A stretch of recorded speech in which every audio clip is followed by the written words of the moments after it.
Le Brésil est un pays aux plages magnifiques, aux festivals électrisants et aux traditions fascinantes. Mais son véritable charme réside au-delà de la surface. Les histoires sur les femmes brésiliennes et leurs coutumes en matière de rencontres sont-elles des faits ou des fictions? Existe-t-il un monde caché où les femmes prennent les devants? Et quels secrets renferme la célèbre île des Serpents, un endroit interdit à presque tout le monde? Dans cet épisode, nous dévoilons 13 des coutumes et traditions les plus intrigantes et méconnues du Brésil qui remettront en question tout ce que vous pensiez savoir.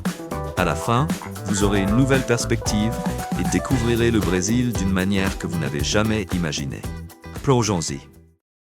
Le Brésil est souvent dépeint comme un pays de relations décontractées et de connexions rapides. Mais la vérité est bien plus complexe. Bien que la culture brésilienne soit célèbre pour sa chaleur et sa convivialité, surtout dans les contextes sociaux, cela ne signifie pas que les relations amoureuses se développent toujours rapidement. Les diverses régions du pays, les traditions religieuses profondément ancrées et les fortes valeurs familiales influencent grandement la culture des rencontres. Selon une enquête menée par le Global Dating Network en 2023, la plupart des célibataires brésiliens préfèrent multiplier les rendez-vous avant de passer à l'étape suivante d'une relation, reflétant des schémas observés dans de nombreux autres pays. Imaginez un village caché, niché dans les collines du Brésil où les femmes dirigent tous les aspects de la vie quotidienne, défiant ainsi les normes traditionnelles. Nova do Cordeiro, située à environ 90 km de la ville de Belo Horizonte, abrite une communauté où 90% de la population est féminine. Dans cette ville extraordinaire, les femmes supervisent tout: l'agriculture, la construction et la gouvernance, créant une société qui redéfinit les rôles de genre conventionnels. L'histoire de Nova do Cordeiro a commencé à la fin du XIXe siècle, lorsque Maria Senhorinha de Lima a fondé le village après avoir échappé à un mariage arrangé. Sa décision a provoqué des conflits avec les autorités religieuses locales, mais elle a également jeté les bases d'une communauté unique fondée sur l'émancipation des femmes. Au fil du temps, le village est devenu un havre prospère où les femmes prennent en charge chaque aspect de la vie, tandis que les hommes travaillent souvent à l'extérieur et contribuent lors de leurs visites. En général, les hommes reviennent le week-end ou sont plus âgés, laissant les femmes diriger la communauté. Et elles ne se contentent pas de la maintenir. Elles s'épanouissent avec un sens remarquable de l'indépendance. Fait intéressant, les femmes ont même invité des hommes du Brésil et d'ailleurs à rejoindre leur village, tant qu'ils adoptent ces valeurs égalitaires et partagent les responsabilités domestiques de manière équitable. Nova do Cordeiro offre une nouvelle perspective sur la vie, se démarquant dans un pays souvent associé à des vues plus traditionnelles. C'est un exemple convaincant de la diversité culturelle du Brésil et des rebondissements inattendus, bien au-delà de ses célèbres carnavals et de son amour pour le football.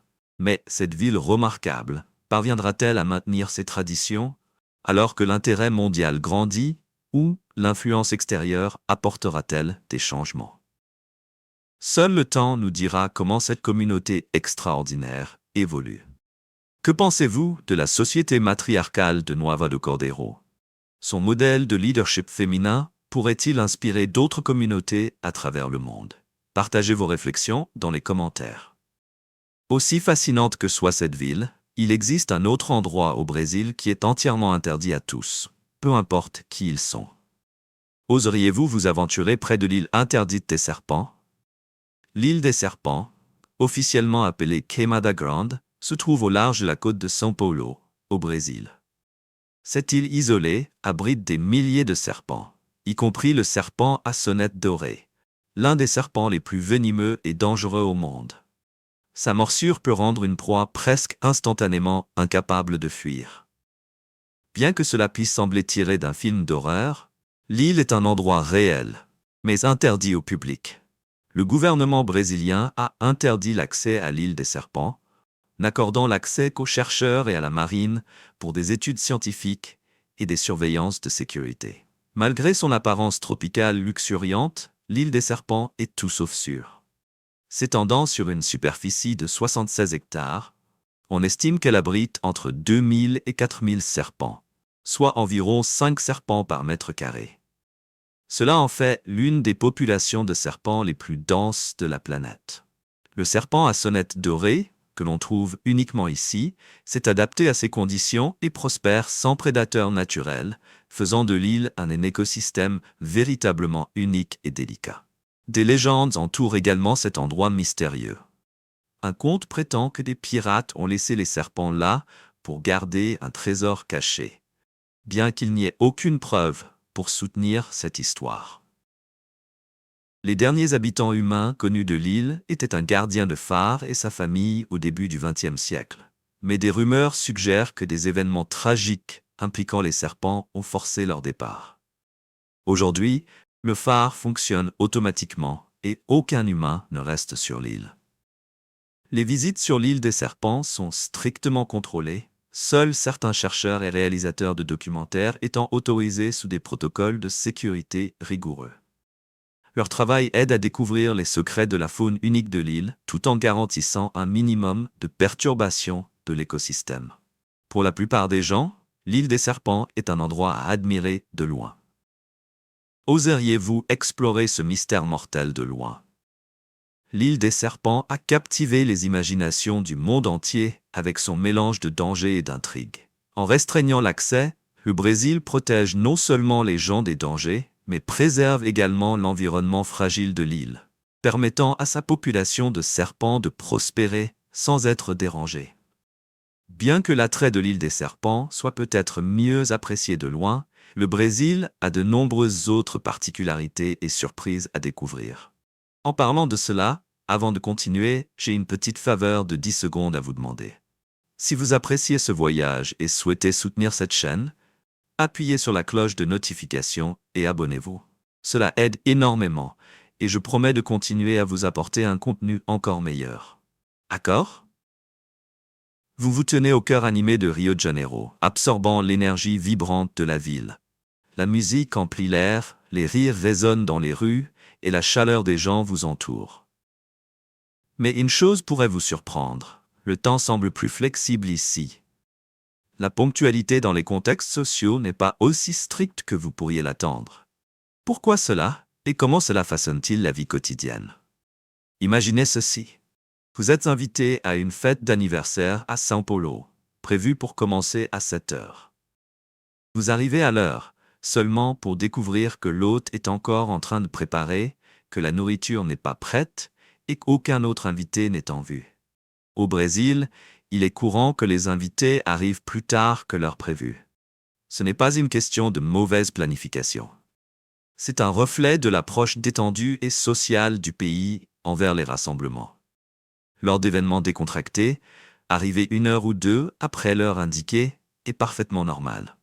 Les Brésiliens privilégient souvent le fait de profiter du moment, d'avoir des conversations significatives et de tisser des liens plutôt que de respecter un emploi du temps strict. Cependant, en ce qui concerne les affaires et les contextes professionnels, la ponctualité est plus importante, bien que pas aussi rigide que dans des pays comme l'Allemagne ou le Japon. Cette attitude décontractée découle à la fois de valeurs culturelles et de réalités pratiques. La vaste taille du Brésil et le trafic dans des villes comme São Paulo et Rio de Janeiro rendent le respect des horaires précis difficile. Au-delà de cela, le concept culturel de jeitinho brasileiro, une approche créative et flexible pour naviguer dans les situations quotidiennes, encourage l'adaptabilité lorsque les plans ne se déroulent pas comme prévu. Même les visiteurs remarquent rapidement cette différence. La journaliste de la BBC, Lucy Bryson, se souvient d'avoir assisté à une fête à Rio avec quelques minutes de retard, seulement pour découvrir que l'hôte était encore en robe de chambre, terminant tranquillement les préparatifs. Elle a vite réalisé que commencer en retard n'est pas seulement acceptable, c'est une partie du charme de la vie sociale brésilienne. Alors, lorsque vous êtes au Brésil, adoptez ce rythme décontracté. Laissez de côté les horaires rigides lors des rassemblements sociaux, profitez du moment et laissez-vous porter. N'oubliez pas que dans les contextes professionnels, la ponctualité compte toujours et est un signe de respect. Mais le sens flexible du temps au Brésil n'est que le début de ces surprises. Imaginez-vous vous rendre à la plage et découvrir qu'il n'y a pas de code vestimentaire du tout. Que feriez-vous? Restez à l'écoute pour découvrir d'autres aspects fascinants de la vie brésilienne. En explorant les plages du Brésil, vous pourriez être intrigué de découvrir quelques spots naturistes, où les visiteurs profitent du soleil et de la mer sans les vêtements habituels. Bien que l'indécence publique soit interdite dans la plupart des zones, ces plages offrent un rare sentiment de liberté, combinant détente et respect. Le Brésil, célébré pour sa culture vibrante et ses paysages à couper le souffle, compte 8 plages naturistes officielles, dont la célèbre plage de Tambaba en Paraíba, établie en 1991. Ces lieux idylliques, avec leurs sables blancs immaculés et leurs falaises dramatiques, attirent à la fois les locaux et les touristes en quête d'une expérience unique et libératrice. Cependant, ces plages sont loin d'être non réglementées. Respecter la vie privée des autres est essentiel, et prendre des photos ou des vidéos sans autorisation est non seulement illégal, mais également considéré comme une grave violation de l'étiquette sociale. La liberté de ces plages peut sembler exaltante, mais elle pâlit en comparaison avec l'excitation de surfer sur la plus longue vague du monde. Avez-vous entendu parler de l'incroyable Pororoca? Imaginez-vous à l'embouchure du fleuve Amazon lorsqu'une énorme vague, presque 10 mètres de haut, se précipite vers vous. Ce n'est pas une vague ordinaire, c'est la Pororoca, la plus longue vague du monde, qui dure jusqu'à 37 minutes et s'étend sur plus de 30 milles. Qu'est-ce qui rend la Pororoca si fascinante? 2 fois par an, entre février et mars, les marées de l'océan Atlantique se heurtent au fleuve Amazon, créant cet événement extraordinaire. Contrairement aux vagues ordinaires, la Pororoca remonte le fleuve, offrant un spectacle impressionnant. Son nom, Pororoca, vient de la langue tupi, signifiant « grand rugissement », une description appropriée du bruit tonitruant qu'elle produit en avançant. Tôt le matin, au cœur de la jungle, l'anticipation monte. Les singes appellent, les cimes des arbres se balancent et la terre semble trembler alors que la Pororoca rugit plus près. Sa force est si immense qu'elle peut déraciner des arbres et détruire des maisons. En 2003, une vague record a déferlé pendant 37 minutes, remodelant le paysage dans son sillage. Malgré sa puissance brute, la Pororoca attire des amateurs de sensations fortes du monde entier. Surfer sur cette vague est à la fois un test de compétence et une montée d'adrénaline. Les surfeurs naviguent dans des eaux troubles et imprévisibles, faisant souvent face à des vagues de plus de 6 mètres de haut. L'expérience est inégalée, mais les risques sont importants. Les mouvements erratiques de la vague et les débris qu'elle transporte en font l'une des aventures de surf les plus difficiles au monde. La Pororoca n'est pas seulement une montée d'adrénaline, c'est un rappel vivant de la puissance sauvage de la nature. Peu d'endroits sur Terre peuvent produire un tel phénomène, nécessitant une combinaison précise de profondeur de rivière, de force des marées et de géographie. Lorsque vous pensez aux merveilles naturelles du Brésil, laissez la Pororoca venir à l'esprit. Une vague qui défie la Terre, son peuple et les aventuriers. N'oubliez jamais de donner la priorité à la sécurité et de chercher des conseils d'experts lorsque vous vous lancez dans des sports extrêmes comme le surf de la Pororoca. La question est, si vous vous teniez sur son chemin, fuiriez-vous ou surferiez-vous? Imaginez-vous entrer dans la forêt amazonienne, un endroit d'une beauté à couper le souffle et d'un mystère infini. Des arbres majestueux, une végétation luxuriante et une faune diversifiée vous entourent. Mais ce qui se cache au-delà de la surface est encore plus fascinant. L'Amazonie, surtout au Brésil, renferme des secrets qui continuent de captiver le monde. S'étendant sur près de 2 millions de milles carrés, dont 60% se trouvent au Brésil, l'Amazonie est un refuge de biodiversité et de richesse culturelle. Plus de 100 tribus non contactées vivent ici, préservant leur mode de vie dans une isolation totale. Des lois brésiliennes strictes protègent ces tribus, interdisant l'entrée non autorisée sur leurs terres pour garantir leur sécurité et leur santé. Car elles n'ont pas d'immunité contre les maladies courantes. Cachées au cœur de cette vaste forêt, d'anciennes traditions prospèrent, transmises de génération en génération. Parmi les plus intrigantes se trouve l'ayahuasca, une infusion cérémonielle d'une grande signification culturelle. Bien que certains voyageurs recherchent cette expérience, il est essentiel de comprendre les implications légales et sanitaires et de l'aborder avec respect pour la culture. Cependant, l'Amazonie fait également face à des menaces importantes. La déforestation demeure une préoccupation pressante, alimentée par l'exploitation forestière illégale, l'exploitation minière et l'expansion agricole. Malgré les efforts mondiaux pour protéger cet écosystème vital, ces activités mettent en péril son avenir. Les leaders autochtones et les défenseurs de l'environnement travaillent sans relâche pour protéger la forêt, souvent au péril de leur vie. L'Amazonie n'est pas seulement une forêt. C'est un champ de bataille crucial pour trouver un équilibre entre la croissance économique, les droits des autochtones et la conservation de l'environnement. L'Amazonie est un pays de secrets, de défis et d'inspiration.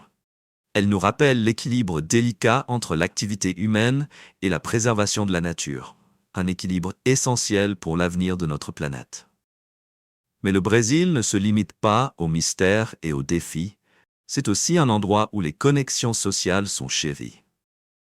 Quand vient le temps de se détendre, les Brésiliens ont un rituel bien aimé qui rassemble tout le monde. Êtes-vous prêt à explorer le côté social du Brésil ? Au Brésil, la bière est plus qu'une simple boisson. C'est un symbole de connexion et de communauté. Des rassemblements décontractés aux célébrations animées, partager une bière fraîche est un rituel social chéri. Mais comment la bière est-elle devenue si centrale dans la vie ici et que révèle-t-elle sur la façon dont les Brésiliens se connectent ? Imaginez-vous dans un bar alors que le soleil se couche. Une grande bouteille de bière est placée au centre de la table et chacun prend son tour pour verser de petites quantités dans ses verres. Cette simple tradition reflète la valeur brésilienne de la convivencia. L'importance de la convivialité. Il ne s'agit pas seulement de boire. Il s'agit de tisser des liens avec des amis, de la famille ou même des inconnus lors de moments partagés. Boire de la bière au Brésil est une activité communautaire. Boire seul est rare. L'accent est mis sur l'inclusivité et le renforcement des liens sociaux.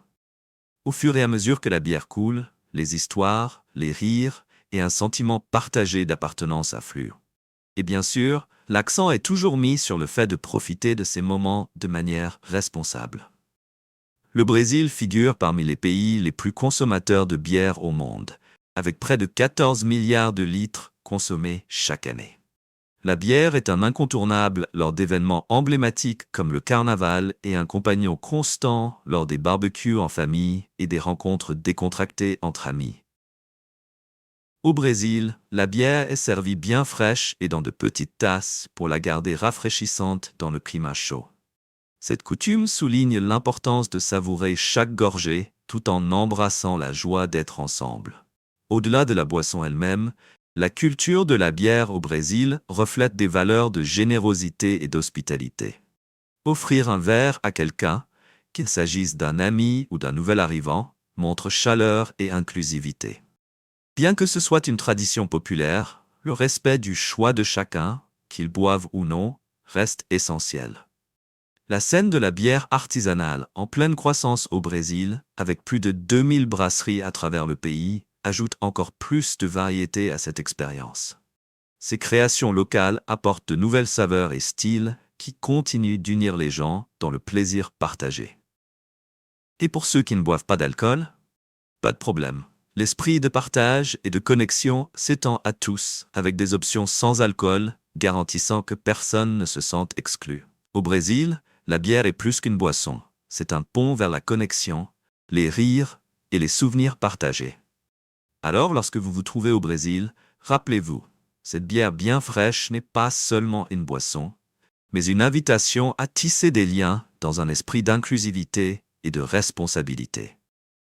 Lorsque vous visitez le Brésil, il est crucial de comprendre comment les locaux abordent l'affichage de la richesse. Ce n'est pas seulement une question d'étiquette, c'est une considération pratique qui peut améliorer votre expérience. Imaginez-vous flânant dans un marché animé de Rio de Janeiro, profitant de l'énergie vibrante. Vous pourriez remarquer que de nombreux habitants ne portent pas de montres tape à l'œil ou de bijoux coûteux. Pourquoi cela? La réponse réside dans un mélange de normes culturelles et de réalités pratiques. Bien que le Brésil soit célèbre pour sa beauté naturelle et sa diversité culturelle, des villes comme São Paulo et Rio de Janeiro font face à des défis, notamment des préoccupations en matière de sécurité. Les touristes portant des objets de luxe visibles, tels que des smartphones, des montres ou des bijoux, peuvent attirer une attention indésirable dans certaines zones. Pour rester en sécurité et profiter de votre temps, il est judicieux d'adopter une approche modeste en gardant vos objets de valeur hors des vues. Des gestes simples, comme laisser des objets coûteux à votre hôtel ou ranger votre téléphone, vous aideront à vous fondre dans le décor et à vous sentir plus en sécurité. Il y a aussi un aspect culturel à considérer. Au Brésil, afficher ouvertement sa richesse n'est pas toujours courant, surtout dans les zones où les différences économiques sont plus visibles. La modestie est souvent appréciée et adopter une approche discrète montre du respect pour les coutumes locales, tout en vous aidant à vous connecter plus profondément avec la communauté. Cet état d'esprit n'est pas seulement utile au Brésil. Il est précieux dans n'importe quelle destination où des disparités économiques existent. Mais au Brésil, un pays avec une riche tapisserie culturelle, cette approche devient encore plus significative.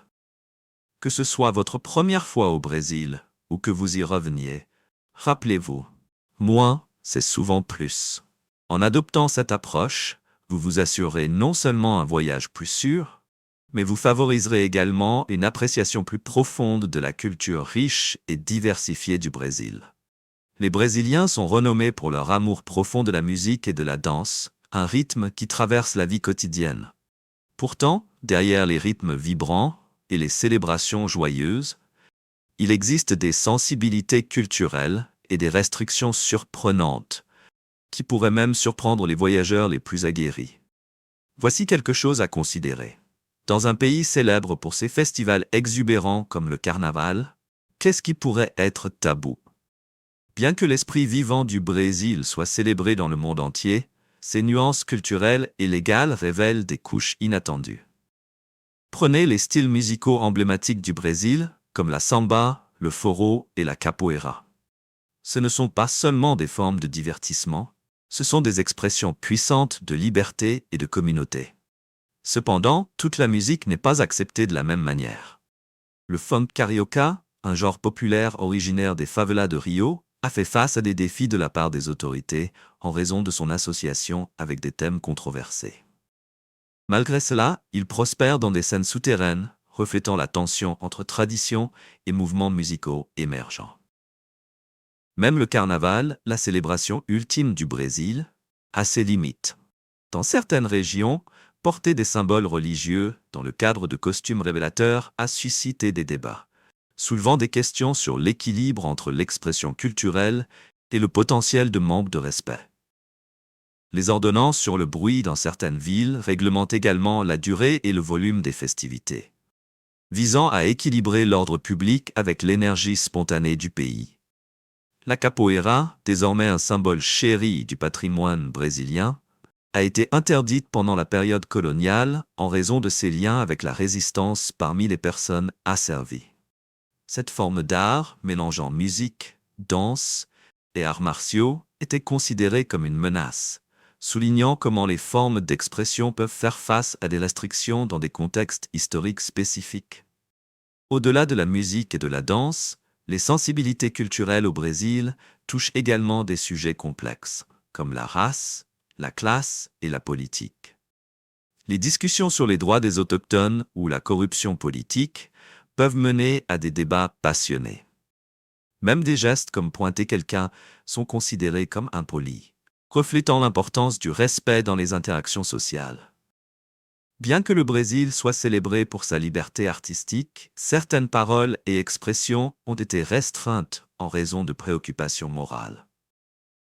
Ce dialogue continu entre les valeurs modernes et les points de vue traditionnels ajoute de la profondeur à la culture dynamique du pays. Si vous prévoyez un voyage au Brésil ou si vous êtes simplement curieux de sa culture, il y a un conseil de voyage important. Faites preuve de prudence lorsque vous visitez des quartiers inconnus, surtout sans guide approprié. Imaginez-vous à Rio de Janeiro, entouré de ses rues animées et des rythmes de samba. En levant les yeux, vous remarquerez les maisons colorées empilées des communautés en hauteur. Bien que ces quartiers puissent sembler fascinants, y entrer sans guide local peut présenter des risques. Pourquoi cela? Certaines zones de ces communautés ont des dynamiques sociales uniques, et il est crucial que les visiteurs soient informés. Bien qu'il y ait eu des efforts pour améliorer la sécurité, de nombreux quartiers font encore face à des défis. Pour garantir une expérience positive et sécurisée, il est préférable d'explorer ces zones avec un guide de confiance ou lors d'une visite organisée.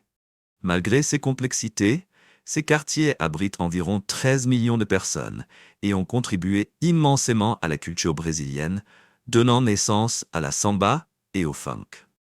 Ils témoignent de la résilience et de la créativité de leurs habitants, mais ils doivent être abordés avec respect et compréhension.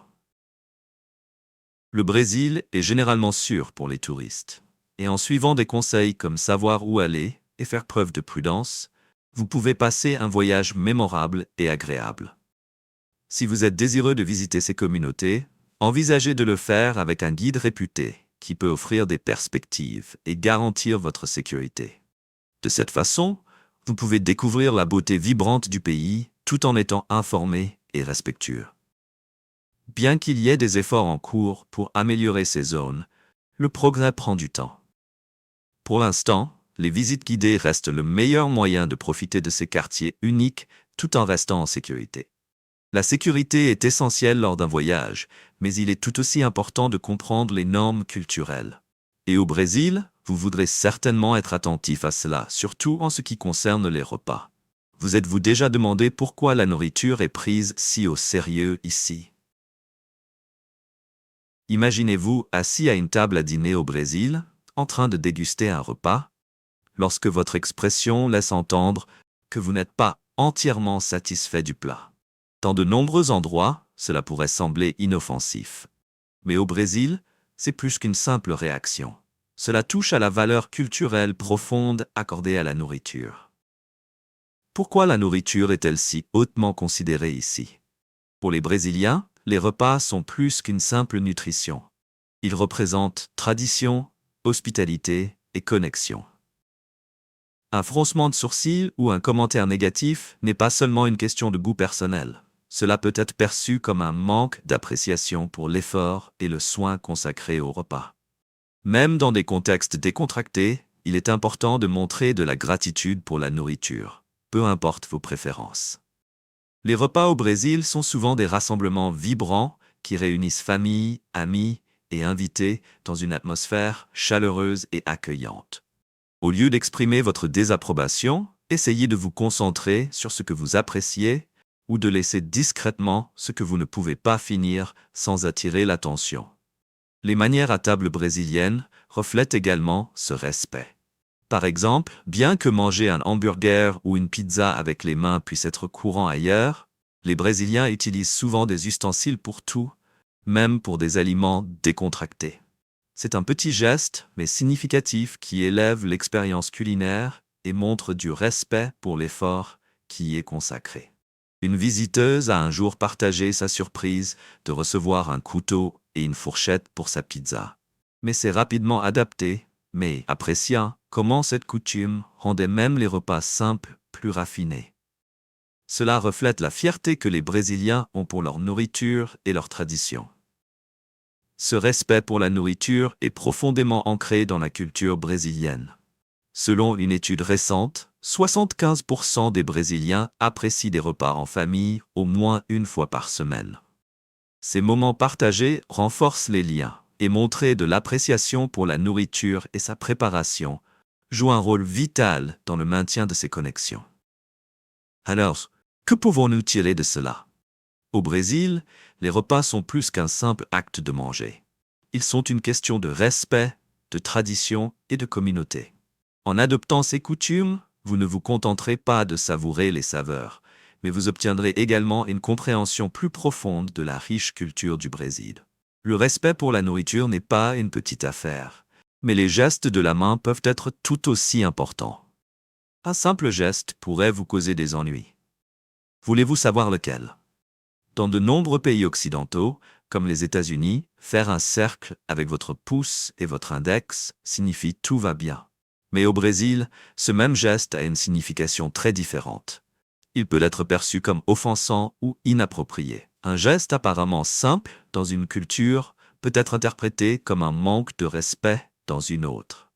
Au Brésil, utiliser le signe de la main d'accord peut même avoir des conséquences juridiques. Dans certaines circonstances, la loi brésilienne peut le classer comme une insulte publique, entraînant des amendes potentielles ou de petites répercussions juridiques. Bien que de tels cas soient rares, des malentendus impliquant ce geste ont parfois conduit à des confrontations, en particulier dans des zones plus conservatrices.